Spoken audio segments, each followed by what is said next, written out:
तो मित्रों एग्जामनी दृष्टिए अमुक अमुक प्रश्नों एवा होय छे के जे आपणने ख्याल ज नहीं के एटला अगत्यना होय छे। धारो के अत्यारे जे हूँ प्रश्न चलावा जई रह्यो छुं वर्तुळनो जे छे राइडर एटले जे साबित करवानो दाखलो छे ए मार्च 2020 अने ऑगस्ट 2020 में पूछायेलो छे। परंतु मोस्ट ऑफ ज्यारे आ एग्जामनी तैयारीनी वात थाय छे तो आ दाखला तरफ अथवा जे सवाल है एनी तरफ कोई नजर नहीं जती। तो आईएमपी है बोर्ड में पूछायेलो प्रश्न है और इजी पण है, तमने आनी प्रेक्टिस पण करवानी है और आ मोढे तमारे आवडવું पण जोईए। ओके, आपणी पासे हशे एवुं कंटेंट जे तमने क्वॉलिटी प्रमाणे बोर्डनी तैयारी करावशे, क्वॉलिटी कंटेंट जेने कहीए आपणे। तो लेट स्टार्ट, आपणे आ प्रमेयने साबित करीए अने आ राइडरने साबित करीए अने शुं कहेवा मांगे छे जोईए। बराबर ने, बहुत इजी है, ध्यान आपजो। पहला तो समझी लीजिए कि प्रश्न शू के छे कि वर्तुळ ने परिगत समांतर बाजू चतुष्कोण ए समबाजु बने। એટલે જો વર્તુળને પરિગત એટલે મતલબ કે તેને ફરતે આવેલું એને કહેવાય પરિગત। વર્તુળને પરિગત સમાંતર બાજુ ચતુષ્કોણ શું બને? સમબાજુ।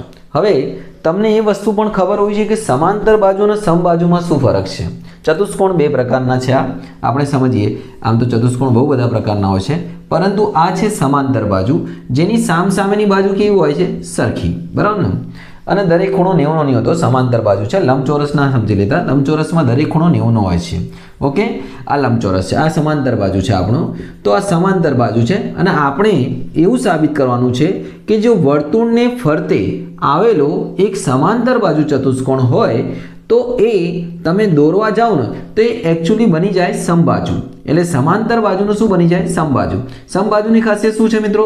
કે જેની બધી બાજુઓના માપ શું હોય? સમાન હોય। હા, 90 ના હોય એટલે ચોરસ ના હોય। ચોરસ એટલે જેની બધી બાજુઓનો માપ પણ સરખા હોય, દરેક ખૂણો 90 પડે।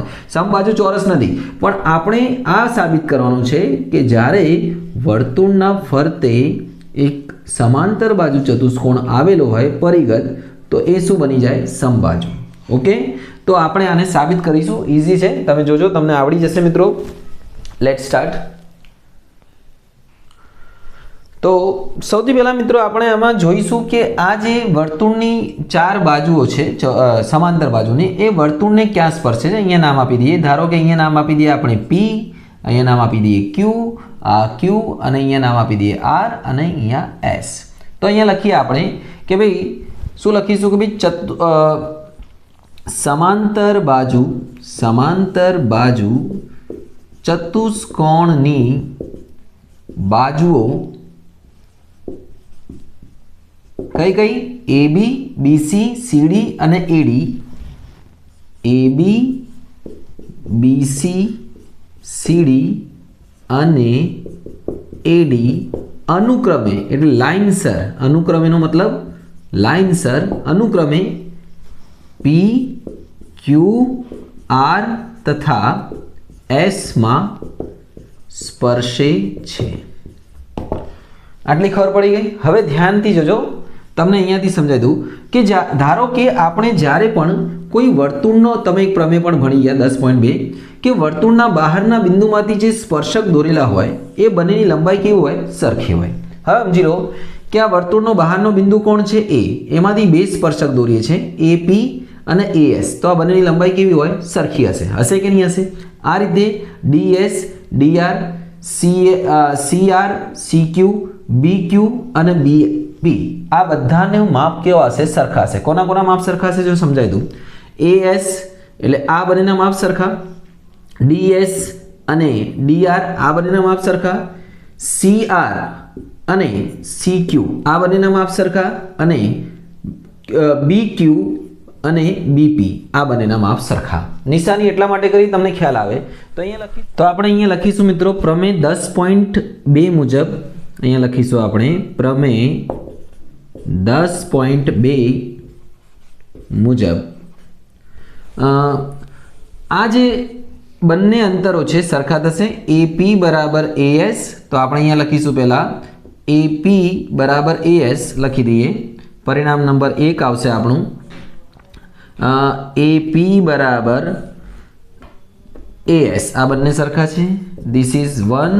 बीजू BP बराबर BQ, BP बराबर BQ याद रखो PP वाला जोड़े आवो जोईए। अने पछी लखीशुं आपणे अहींया CR बराबर અહીંયા લખી દો CR બરાબર CQ, CR સામેની બાજુ આવી જઈએ પહેલા, CR અહીંયા લખી દઈએ બાજુમાં, CR બરાબર CQ પરિણામ નંબર 3, DR બરાબર DS, DR બરાબર DS પરિણામ નંબર 4.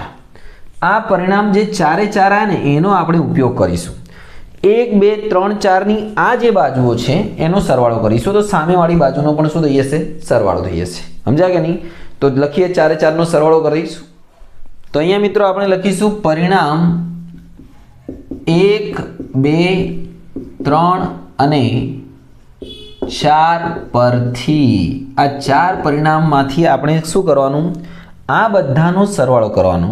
આ બધાનો આ 4 એક બાજુ, પેલા 4 એક બાજુ. તો લખો AP, એ કે આ બંને સરખા છે તો AP BP plus CR DR. તો અહીંયા લખીશું આપણે AP BP plus CR DR, CR કા ગયા ભાઈ પ્લસ DR અને સામે આવશે AS BQ CQ DS. અહીંયા લખી દઈએ નીચે AS BQ, AS અને BQ,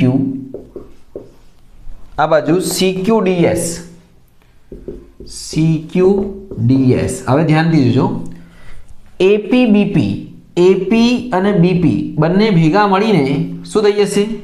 AB થઈ જશે. Okay, CR DR. ચલો ચેક કરો, આ જે CR છે આ DR છે, આ બંને ભેગા મળીને શું થઈ જશે? CD થઈ જશે. ઓકે, આગળ વધીએ. AS અને BQ, AS અને BQ આ કશું નહીં થશે, પણ જો AS અને એનો બીજો ભાઈબંધ AS અને AP DS, આ બંને AS અને DS આ બંને નિશાન કર્યા. AS DS શું બની જશે? AD plus BQ CQ, BQ CQ આખું બની જશે BC. ચલો આટલું થઈ ગયું છે, આટલું સરખું થઈ ગયું છે. આ થઈ ગયું છે આપણું પરિણામ નંબર 5 કે ભાઈ બે બાજુનો સરવાળો, આ બેનો સરવાળો બરાબર ને, AB અને CD નો સરવાળો આ બેનો સરવાળો જેટલો છે, AD પ્લસ BC. હવે આ ચતુષ્કોણ ABCD કયો ચતુષ્કોણ છે? સમાંતર. એટલે સામસામેની બાજુ કેવું હોય? સરખી હોય. અહીંયા લખવાનું ચતુષ્કોણ ABCD સમાંતર બાજુ છે અને તમને ખબર છે સમાંતર એટલે પેરેલલમાં સામસામેની બાજુ સરખી થશે. એટલે AB બરાબર શું થશે? CD અને AB બરાબર CD અને સામસામેની બીજી કઈ બાજુ છે આપણે? BC બરાબર AD, BC બરાબર AD. ઓકે, AB બરાબર CD, BC બરાબર AB. હવે જો આ AB અને CD સરખા છે તો CD ના બદલે આપણે AB લખી દઈએ તો શું થશે?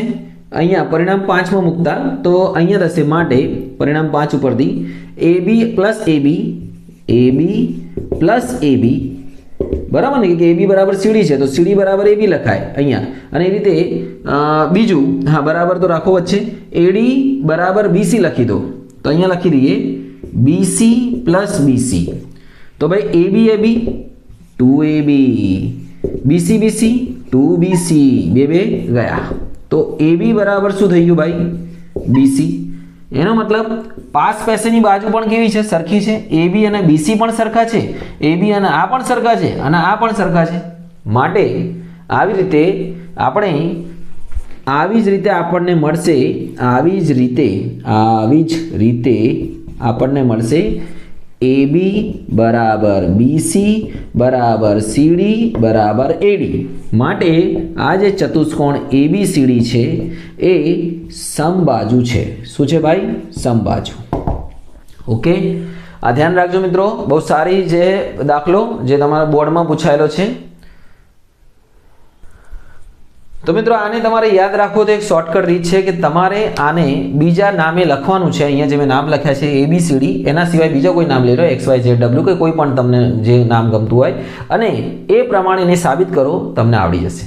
એક વખત તમે બીજા નામથી સાબિત કરશો 100% આવડી જશે. અને એક બીજું કામ કરવાનું છે, જો ચેનલ પર ના હો તો સબસ્ક્રાઈબ કરો અને લાઇક અને શેર જરૂર કરશો. તમને 100% સારી ક્વોલિટી, સારા કોન્ટેક્ટના જે વિડીયો છે, કોન્ટેન્ટ બરાબર ને મળતા રહેશે. તૈયારી કરો, આગળ વધો.